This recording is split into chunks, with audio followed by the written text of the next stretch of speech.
नमस्कार। GS prime की daily current affairs में आपका स्वागत है। चलिए शुरू करते हैं आज का सेशन।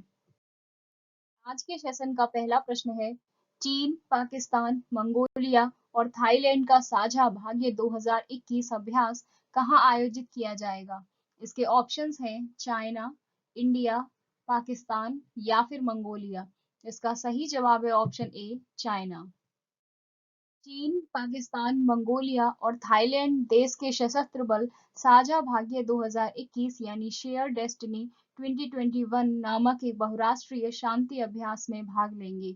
यह अभ्यास चीन में सितंबर 2021 के महीने में आयोजित किया जाएगा। चारों देश हैनान के क्वेशान काउंटी में पीएलए के संयुक्त हथियारों के सामरिक प्रशिक्षण आधार पर पहले बहुराष्ट्रीय शांति रक्षा अभ्यास साझा भाग्य 2021 में भाग लेंगे।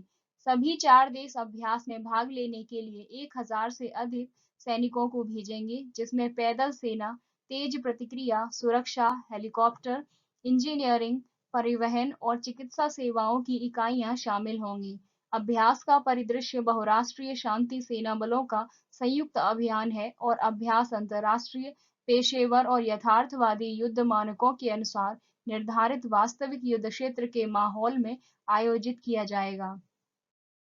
दूसरा प्रश्न है, एनएसजी द्वारा अभ्यास गांडीव का कौन सा संस्करण आयोजित किया गया? इसके ऑप्शंस हैं पहला, दूसरा, तीसरा या फिर चौथा। इसका सही जवाब है ऑप्शन सी, तीसरा। एनएसजी द्वारा इन स्थानों पर वार्षिक अभ्यास का तीसरा संस्करण गांडीव 22 अगस्त को शुरू किया गया, जो कि सप्ताह भर अर्थात 28 अगस्त तक जारी रहा। उत्तर प्रदेश, मध्य प्रदेश, गुजरात और राष्ट्रीय राजधानी क्षेत्र के कई शहर राष्ट्रीय अभ्यास के भाग के रूप में आतंकवाद विरोधी बल राष्ट्रीय सुरक्षा गार्ड यानी नेशनल सिक्योरिटी गार्ड एनएसजी द्वारा सिंक्रोनाइज्ड कमांडो अभ्यास का आयोजन कर रहे हैं, जिससे बंधक और अपहरण जैसी स्थिति में उनके रिस्पॉन्स से टाइम और रिएक्शन की जांच की जा सके। महाभारत में अर्जुन के धनुष का नाम गांडीव था। राष्ट्रीय सुरक्षा गार्ड का मुख्यालय नई दिल्ली में है तथा इसका आदर्श वाक्य सर्वत्र सर्वोत्तम सुरक्षा है। तीसरा प्रश्न है, हाल ही में किसको कांग्रेस गोल्ड मेडल देने के लिए अमेरिकी प्रतिनिधि सभा में फिर से प्रस्ताव पेश किया गया है? इसके ऑप्शंस हैं महात्मा गांधी, रविन्द्रनाथ टैगोर, बाल गंगाधर तिलक या फिर जवाहरलाल नेहरू। इसका सही जवाब है option A, Mahatma Gandhi.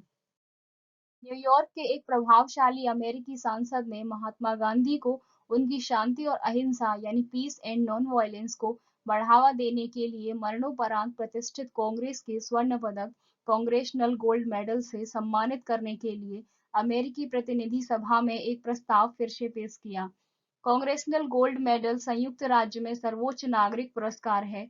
Gandhi congressional gold medal प्राप्त करने वाले पहले भारतीय होंगे, जो George Washington, Nelson Mandela, Martin Luther king junior, mother Teresa और रोजा पार्क्स जैसी महान हस्तियों को दिया जाने वाला सम्मान है।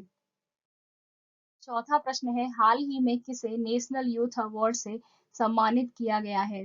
इसके ऑप्शंस हैं मोहम्मद आजम, पीवी सिंधु, हर्षित राजा या फिर विनेश फोगाट। इसका सही जवाब है ऑप्शन ए, मोहम्मद आजम। तेलंगाना के करीमनगर जिले के मोहम्मद आजम को अनुकरणीय नेतृत्व गुणों का प्रदर्शन करने के लिए हाल ही में केंद्रीय युवा मामले और खेल मंत्री अनुराग सिंह ठाकुर द्वारा दिल्ली में राष्ट्रीय युवा पुरस्कार यानी नेशनल यूथ अवार्ड से सम्मानित किया गया है। उन्होंने हरिताहरम परियोजना यानी हरिताहरम प्रोजेक्ट के तहत रक्तदान, अंगदान और वृक्षारोपण कार्यक्रमों से संबंधित कई जागरूकता कार्यक्रम आयोजित किए हैं। इस पुरस्कार में एक प्रशंसा प्रमाण पत्र और 50,000 रुपए नकद दिए जाते हैं। इसके अलावा उन्होंने विभिन्न गांवों में लोगों के लाभ के लिए जल संरक्षण, भिगोने वाले गड्ढों के निर्माण, स्वच्छ भारत मिशन से संबंधित कार्यों और सरकारी कल्याण योजनाओं पर भी काम किया है।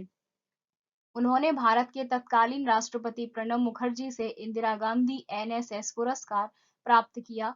उन्हें तत्कालीन आंध्र प्रदेश में राज्य सरकार द्वारा प्रतिभा पुरस्कार और राष्ट्रीय गौरव सम्मान पुरस्कार से भी सम्मानित किया गया था।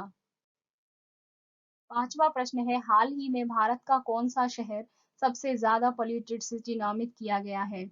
इसके ऑप्शंस हैं लखनऊ, बरेली, पटना या फिर गाजियाबाद? इसका सही जवाब है option D, Ghaziabad. British company house press द्वारा तैयार की गई एक रिपोर्ट के अनुसार उत्तर प्रदेश के गाजियाबाद को 2020 में दुनिया के 50 सबसे प्रदूषित शहरों में से दूसरा सबसे प्रदूषित शहर घोषित किया गया था।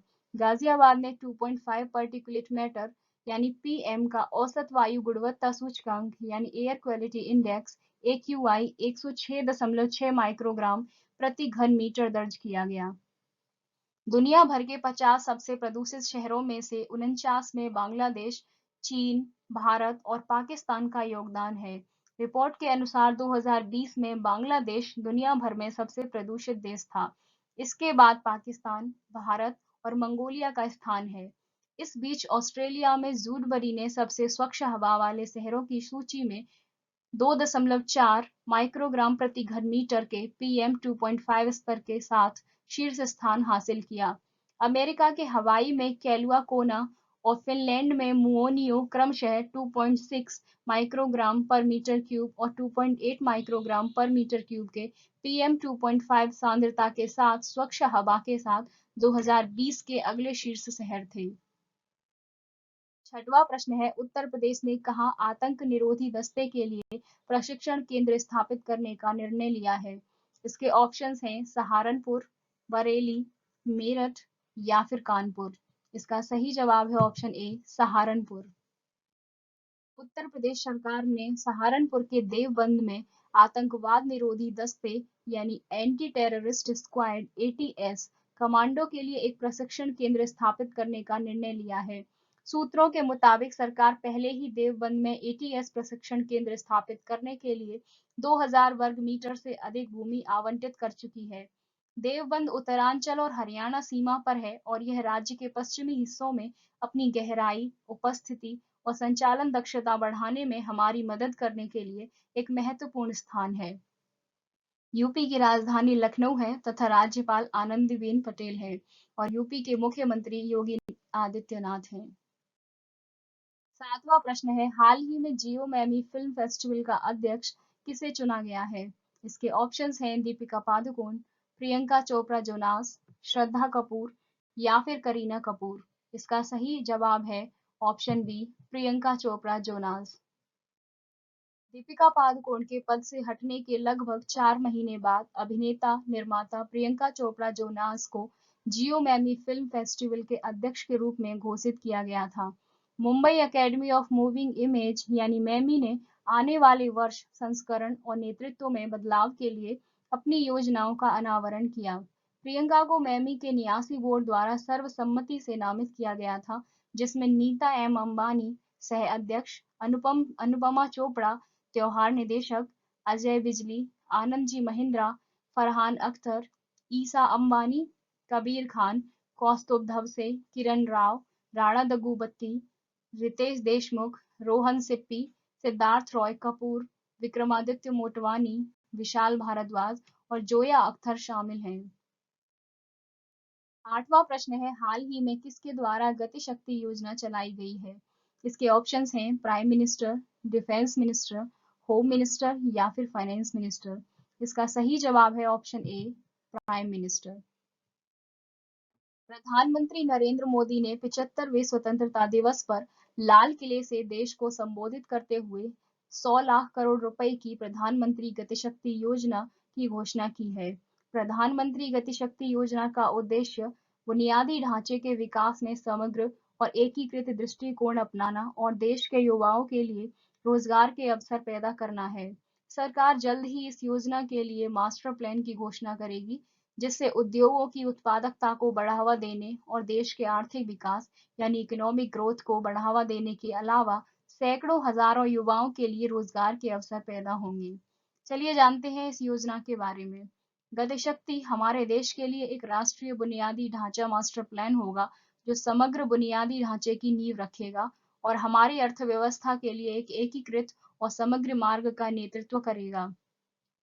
पीएम गति शक्ति योजना का उद्देश्य यात्रा के समय को कम करने, औद्योगिक उत्पादकता में सुधार, विनिर्माण को विश्व स्तर पर प्रतिस्पर्धी बनाने, भविष्य के आर्थिक क्षेत्रों को सुविधाजनक बनाने और रोजगार सृजित करने के लिए सड़क, रेल, हवाई और जलमार्ग के बीच के अंतर को तोड़ना है।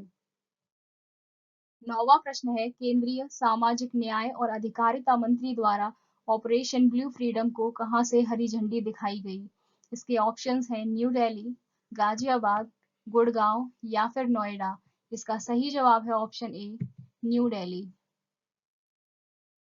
केंद्रीय सामाजिक न्याय और अधिकारिता मंत्री डॉक्टर वीरेंद्र कुमार ने 75वें स्वतंत्रता दिवस के अवसर पर डॉक्टर अंबेडकर इंटरनेशनल सेंटर नई दिल्ली से ऑपरेशन ब्लू फ्रीडम नामक एक अग्रणी विश्व रिकॉर्ड अभियान को हरी झंडी दिखाई।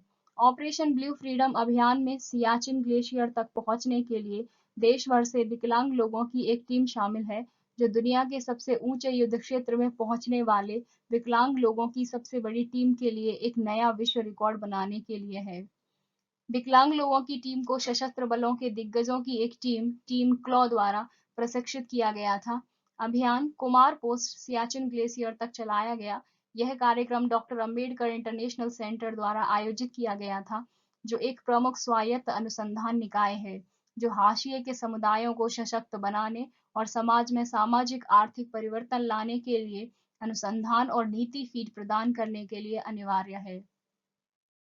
आज के सेशन का अंतिम और 10वां प्रश्न है, कौन सा नेशनल पार्क सैटेलाइट फोन से लैस भारत का पहला नेशनल पार्क बन गया है? इसके ऑप्शंस हैं Jim Corbett national park, Kaziranga national park, Sariska national park या फिर कान्हा नेशनल पार्क। इसका सही जवाब है option B, Kaziranga national park. Assam में Kaziranga national park satellite phone से लैस होने वाला भारत का पहला राष्ट्रीय उद्यान बन गया है। असम के मुख्य सचिव जिष्णु बरुआ ने 10 सैटेलाइट फोन काजीरंगा राष्ट्रीय उद्यान के वन कर्मियों को सौंप दिए हैं। सैटेलाइट फोन पार्क में अवैध शिकार विरोधी उपायों को बढ़ावा देंगे। बीएसएनएल इन फोनों का सेवा प्रदाता होगा। चलिए जानते हैं इसके महत्व के बारे में। 430 वर्ग किलोमीटर क्षेत्र के बड़े पैमाने पर फैले और ऊपरी असम में 6 श्रेणियों में विभाजित पार्क में कुछ क्षेत्रों में कनेक्टिविटी खराब से लेकर ना के बराबर है। काजीरंगा पार्क के अधिकारियों को दिए गए सैटेलाइट फोन, जो मोबाइल टावरों के बजाय सैटेलाइट से सिग्नल लेते हैं, अधिकांश दूरस्थ स्थानों में कनेक्टिविटी सुनिश्चित करेंगे। इस कदम को पार्क द्वारा किए गए अवैध शिकार विरोधी उपायों को भी बढ़ावा मिलेगा। असम के गवर्नर जगदीश मुखी तथा मुख्यमंत्री हेमंत विश्वा शर्मा है। असम की राजधानी दिसपुर है। कल फिर मिलेंगे कुछ नए प्रश्नों के साथ। Thanks for watching. Please like, share and subscribe.